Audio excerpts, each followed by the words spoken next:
दोस्तों नमस्कार। मेरा नाम है विजय कुमार।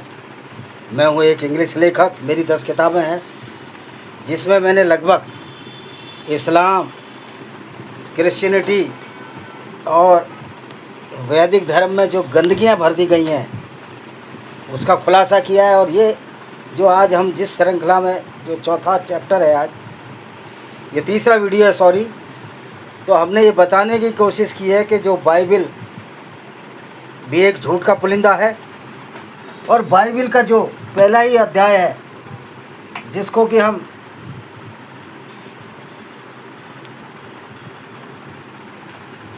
हम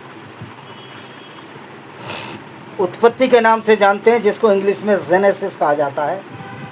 आपको ये विदित करवाते हैं कि बाइबिल का ओल्ड टेस्टामेंट और तोरा यानी यहूदियों की धर्म पुस्तक अब एक ही है। अब ये धर्म है या अधर्म है या मूर्खता है, इसका फैसला आप करो। कि कोई धर्म का मतलब धारण करने योग्य होता है, which is able to adaptation और adopt which can be adopt, यानी अच्छी बात है। अब इस तरह की मूर्खता पर परी बातें जो बाइबल में लिखी हैं, एक झूठे यहोवा, जिसको हिंदी में ईसाई हमारे भाई परमेश्वर कहते हैं, उसी की जो उत्पत्ति का तीसरा चैप्टर, 2 चैप्टर में पहले बता चुका हूँ कि कितनी बड़ी मूर्खता है। आइए तीसरा अध्याय शुरू करते हैं हम आपको। तो दोस्तों ये बुक है उत्पत्ति अध्याय तीसरा। इसकी पहली आयत या वर्ष क्या कहती है? यहोवा परमेश्वर ने जितने बनेले पशु बनाए थे उन सब में सर्प धूर्त था। अब बनेले पशु कौन होते हैं? जिनके सींग होते हैं। अब सांप के कौन से सींग होते हैं भाई?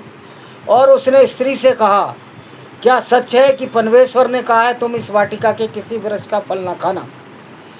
जिस तरह एक झूठ और फ्रॉड, एक नकली आदम, नकली हव्वा बनाकर एक नकली अदन के गार्डन में उसको रखा, जिसको इंग्लिश में ईडन गार्डन कहा जाता है। ये ईडन गार्डन जो कलकत्ता का स्टेडियम है, वो अंग्रेज़ों की उसी मूर्खता का परिणाम है। जो ईडन गार्डन जिसमें कि अब क्रिकेट मैच होते हैं, उसका नाम बदल देना चाहिए। मूर्खता है। ईडन गार्डन नाम का कोई चीज़ आज तक नहीं मिली। तो सांप पूछ रहा है मानव से, स्त्री से, क्या पूछ रहा है? क्या सच है कि ये परमेश्वर यहोवा ने कहा है तुम वो किसी वृक्ष का फल न खाना, वाटिका जो अदन में रखी गई है? और इस पृष्ठ क्या कहते हैं? या हल्ला हल्ला हल्ला। और सांप ने आदम की पत्नी हिवा से पूछा, हमारी माता श्री से पूछा, क्या ये सही है कि फल ना खाया जाए? ये पादरियों की वाणी बता रहा हूँ मैं, क्योंकि मूर्ख है, पेटीकोट पहन के घूमते रहते हैं। स्त्री ने सर्प से कहा, इस वाटिका के वृक्षों के हम खा सकते हैं? स्त्री बोली, हव्वा बोली, हम सबके फल खा सकते हैं। पहली बात है तो सांप कौन सी ज़बान बोलता था? ये बाइबल हिब्रू में लिखी गई है। तो आज वो सांप क्यों नहीं मिलते जो हिब्रू बोल सकें? और सांप तो बोलता ही नहीं है। और सांप जो है सुन भी नहीं सकता, क्योंकि सांप के बाह्यकरण नहीं होते, अंतःकरण होते हैं, जिनसे हम स्टिक या चलने की धमक को महसूस कर सकता है। वो तो सांप सुन ही नहीं सकता, बाह्यकरण तो होते नहीं, वो धमक महसूस कर सकता है। तो सांप ने पहले तो बोला कैसे, हिब्रू कैसे सीखी? जिसमें ओरिजिनल बाइबल लिखी हुई है, हिब्रू में लिखी गई है, ये जो तोरा है, जो आज इज़राइल में बोली जाती है। और फिर उसने सांप बोला कैसे और सांप ने सुन कैसे लिया? और सांप कब से हिब्रू जानने लगे?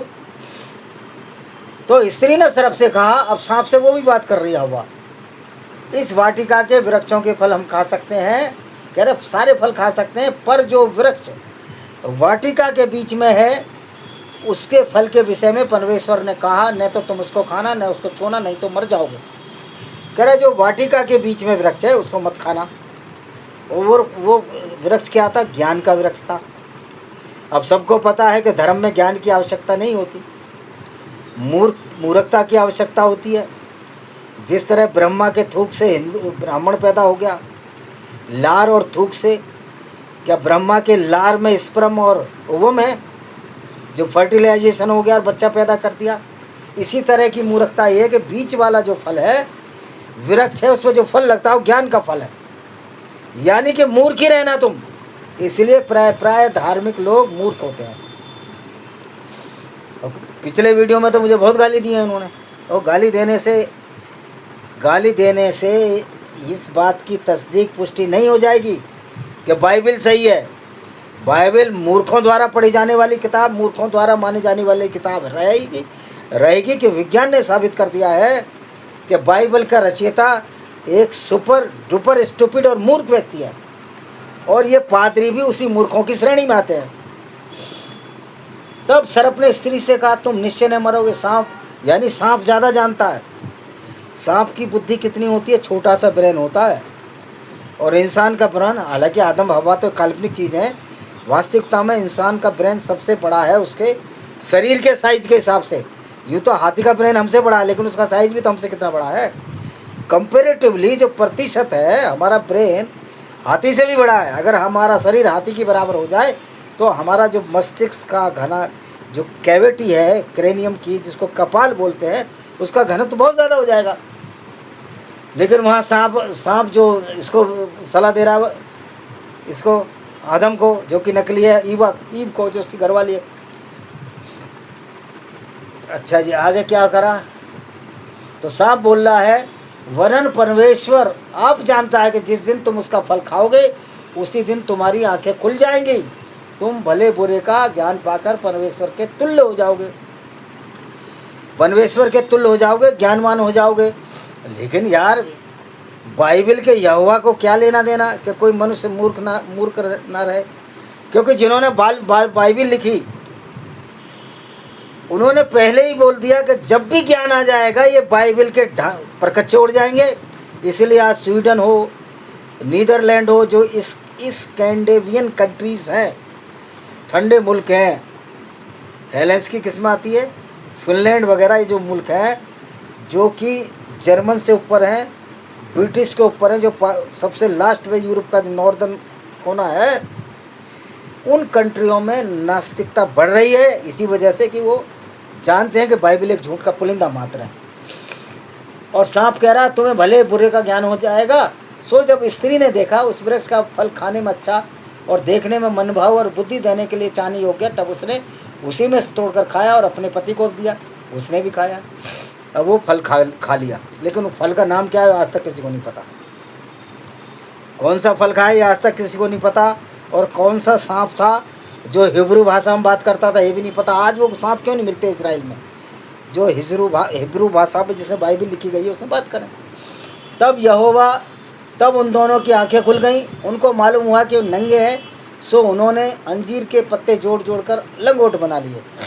अब वो अंजीर वहीं मिलती थी, अब आम के पत्ते तो जोड़ेंगे नहीं, इजराइल में आम तो मिलता नहीं, तो लंगोट बना लिए, यानी बुद्धि आ गई। अब बुद्धि आ गई तो भाई एक बार बताओ, जानवर तो अभी तक नंगे रहते हैं, सांप तो अभी तक नंगा रहता है, तो सांप को क्यों नहीं बुद्धि दी यहोवा ने? वो भी कपड़े पहन ले। सांप की बात मानकर आदम और हव्वा तो कपड़े पहन रहे हैं। तो इस तरह की मूर्खताएं हैं। तब यहोवा परमेश्वर को दिन के ठंडे समय वाटिका में फिरता था, उसका शब्द उनको सुनाई दिया। तब आदम उसकी पत्नी वाटिका के वृक्षों के बीच यहोवा परमेश्वर से छिप गए। अब यहोवा जो है बाइबल का तो निराकार है, उसका तो शरीर ही नहीं है, फिर छिपना किससे था? यानी कि इतनी मूर्खता, इतनी स्टूपिडिटी, इतनी बेवकूफ़ियाँ इस बाइबल के तीसरे चैप्टर में, उसका कोई अंत नहीं है। तब यहोवा परमेश्वर ने पुकार कर आदम से पूछा, तू कहाँ है?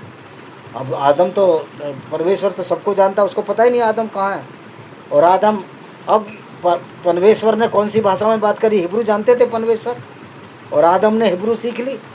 सांप भी हिब्रू जानता है, ये बड़ी अच्छी बात है भाई।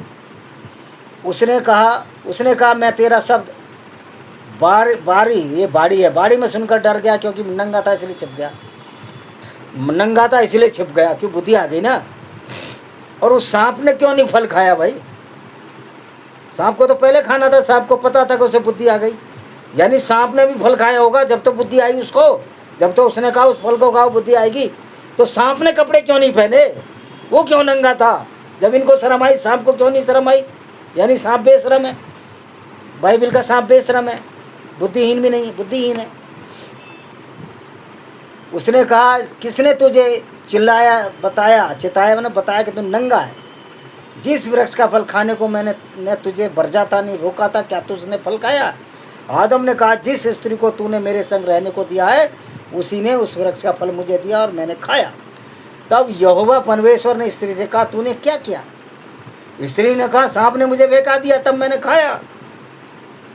तब यहोवा परमेश्वर ने सर्प से कहा तूने जो किया है इसलिए तुम सब घरेलू पशुओं, बनेले पशुओं से अधिक शापित है। तू पेट के बल चला करेगा और जीवन भर मिट्टी चाटता रहेगा।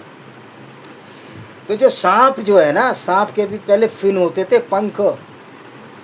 जब सांप जमीन पर चलने लगे धीरे धीरे इनकी जो पैर गायब हो गए, पैर,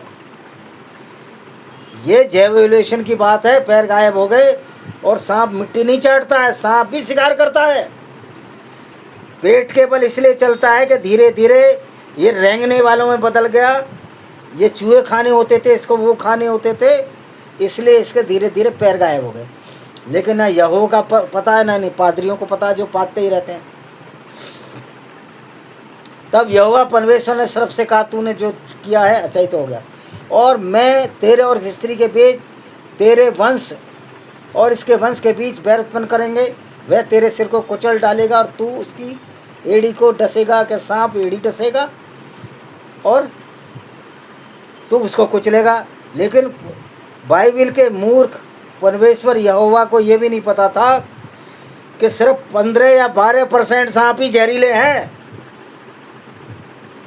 बाकी 87 से 85% सांप विषहीन सांप हैं। फिर उसने स्त्री से कहा मैं तेरी पीड़ा और तेरे गर्भवती होने के दुख को बहुत बढ़ाऊंगा।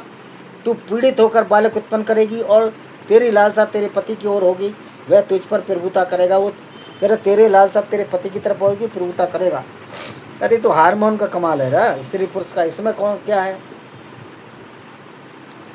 फिर आदम से उसने कहा तूने जो अपनी पति की बात सुनी, जिस वृक्ष के फल में तुझे आज्ञा दी थी तू उसे न खाना, उसको तूने खाया, इसलिए भूमि तेरे कारण शापित है। तू अपनी उपज जीवन भर दुख के साथ खाया करेगा। अब उपज में जीवन भर दुख के साथ क्या खाएगा भाई? खेती तो बहुत दिनों से पैदा हो रही है, बाइबल तो 2500 साल से ही है। और सबसे पहला जो खेत उगाया वो तो यहूदी थे ही नहीं, वो तो यहूदियत से पहले वाले धर्म थे। धर्म कितने दिन के? जुम्मा 9 दिन के। हालांकि सिद्धांतु त्रिवेदी जैसे मूर्ख करोड़ों साल का ये सनातन वैदिक धर्म बताते हैं, सब बेवकूफ़ी की बड़ी बात है। साइंस ने सिद्ध कर दिया है कि बाइबल झूठ का पुलिंदा है, मनुस्मृति झूठ का पुलिंदा है। और आदम ने अपनी पत्नी का नाम हव्वा रखा, क्योंकि जितने मनुष्य जीवित हैं वही आदि माता हुई है, सबकी माँ होगी हव्वा। पसली में से निकली सबकी माँ है। अरे मूर्खो, तुम्हारा परमेश्वर भी मूर्ख, बाइबल लिखने वाला भी मूर्ख। हम जैव विकास से हजारों जोड़े एक साथ बने हैं। ये कोई आदम हव्वा और मनु और क्या है, मनु से उत्पत्ति नहीं हुई है, जो हिंदुओं के धर्म में भी है। यहोवा ने परमेश्वर से कहा उसकी पत्नी के लिए चमड़े के अंगरखे बनाकर उनको पहना दिए। अरे भाई चमड़े के अंगरखे पहना दिए बना के, अब उनको तो बुद्धि आ गई थी, खुद ही पहने इंसान ने, कोई यहोवा वहाँ ने नहीं फैलाई। फिर यहोवा परमेश्वर ने कहा मनुष्य भले बुरे का ज्ञान पाकर हम में से एक के समान हो गया है, इसलिए अब ऐसा ना हो कि वह हाथ बढ़ाकर जीवन के वृक्ष का फल तोड़ के खा ले और सजा जीवित रहे। तब यहोवा परमेश्वर ने उसको अदन की बाटी में निकाल दिया और उस भूमि पर छोड़ दिया जिसे वह बनाया गया था। अब एक बात बताओ, सांप को वहीं अदन की वाटिका में रहने दिया और मनुष्य को जैसे कि मानो कि अदन की वाटिका कोई आसमान में हो। ये सारा खेल यहीं का है, इजराइल के आसपास का है, और किताब जो है इंसानों द्वारा लिखी गई है। इसलिए आदम को निकाल दिया जीवन भर। हमारा आदम की वाटिका के पूर्व की ओर करूबों और उसके चारों घूमने वाली ज्वालामुखी तलवार को भी नियुक्त कर दिया, और ज्वालामुखी तलवार को भी नियुक्त कर दिया। अब बताओ ऐसी कौन सी तलवार है जिसमें से आग निकलती है? यानी कि इतनी मूर्खता है। और सवाल इस बात का है कि भाई भगवान जो परमेश्वर है मूर्ख क्यों नहीं रहने देना चाहता था? यद्यपि इस किताब को मानने वाले अभी भी मूर्ख हैं। तो ये देखा, तीसरा इसका अध्याय ख़त्म हुआ उत्पत्ति बुक का, जिसमें साबित हो गया कि बाइबल मूर्खों द्वारा लिखी गई किताब है। इसी के साथ हम इस वीडियो को विराम देते हैं। वंदे मातरम, जय हिंद, आपका दिन शुभ हो।